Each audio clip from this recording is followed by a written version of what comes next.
The man lit a cigar. He took only one puff and threw it into the trash. Behind him, the fire raged. He drove away casually. He called the fire department himself to report the blaze. The man parked in a hidden alley and quickly put on a prepared firefighter suit. When the fire truck arrived, he jumped onto the back of the truck, following it easily. He entered Antwerp's Diamond District, known of the most heavily secured areas in the world. The man didn't sneak in. He walked in openly and even greeted the security guards. Then he jumped off the truck, stopping next to a manhole in the middle of the street.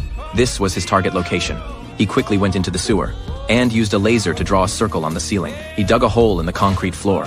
The man climbed up effortlessly. Inside the room, he blew open the safe. Coins flew through the air like snow, but he ignored them. He headed straight for a small box inside the safe. His target, the diamonds in the box. He didn't plan to sell the diamonds for profit. Instead, he used them to exchange for a note from a mob boss. He sent the coordinates on the note without hesitation.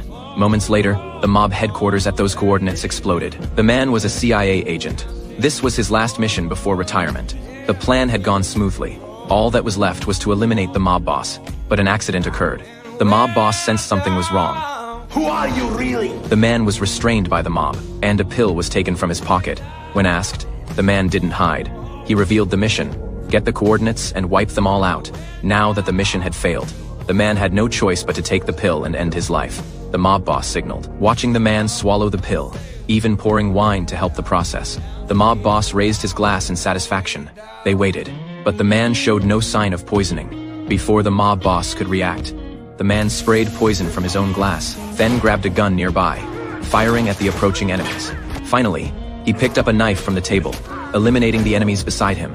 He even took the diamonds from the table. After all, he was retiring and needed to plan for his future.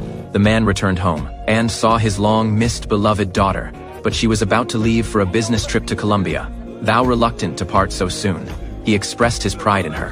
What he couldn't imagine was that this daughter would soon challenge everything he knew. The man went to the CIA to process his retirement. His contact didn't say goodbye. Instead, they closed the door seriously.